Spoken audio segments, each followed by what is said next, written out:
Sud Radio, ça va mieux en le disant. Jean Dorido. Bonjour Jean Dorido. Bonjour Jean-Marie, bonjour à tous. Docteur en psychologie, fondateur de l'application Zenfi. Jean, on l'a dit, on va le redire, ce sont les journées du patrimoine. En ce moment, on peut redécouvrir tous les trésors cachés qui sont en bas de chez nous, ou alors sous nos yeux tout le reste de l'année. Comment ça se fait qu'on ait besoin de telles journées? C'est quoi le regard du psychologue? Le regard du psychologue, c'est le premier point, c'est de penser à ce phénomène, vous savez, que les psychologues connaissent bien, qu'ils appellent l'habituation.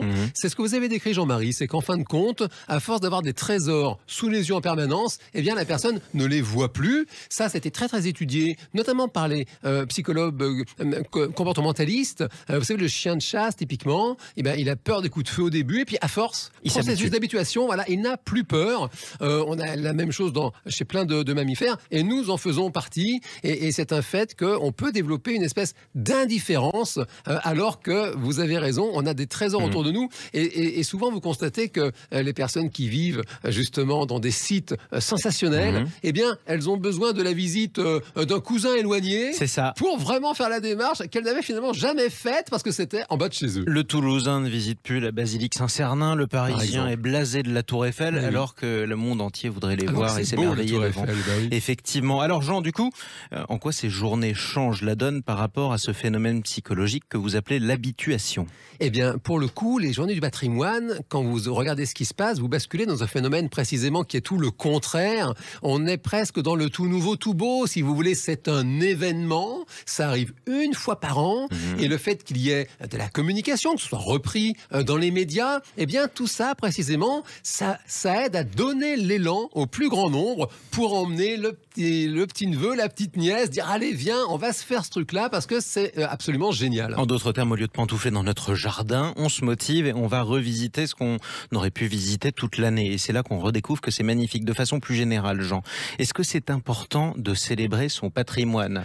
Suspense insoutenable.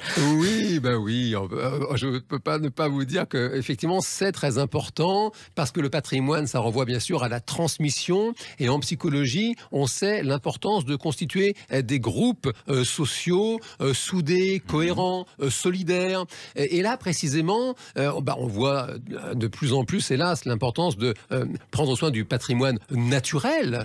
Voilà, la terre, la biodiversité, dont nous sommes locataires. Et oui.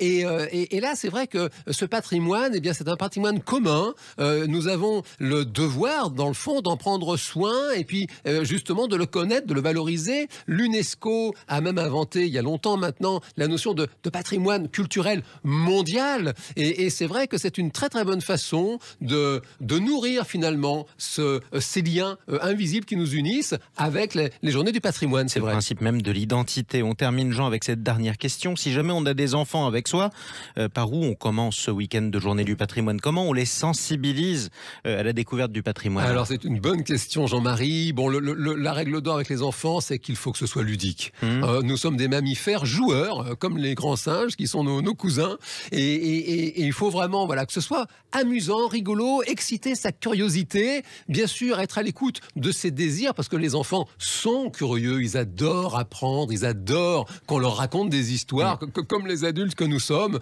et puis une bonne façon aussi de les inciter dans cette voie, c'est de donner l'exemple. Soyez vous-même curieux et vous allez passer des bons moments. C'est pas la culture le plus important, c'est la curiosité. Ensuite, Exactement. Elle vient. Merci beaucoup, Jean Dorido. Je rappelle que vous êtes docteur en psychologie. On rappelle également la référence de votre ouvrage Le bonheur est une science exacte. C'est publié chez Larousse. À samedi prochain. À samedi, Jean-Marie.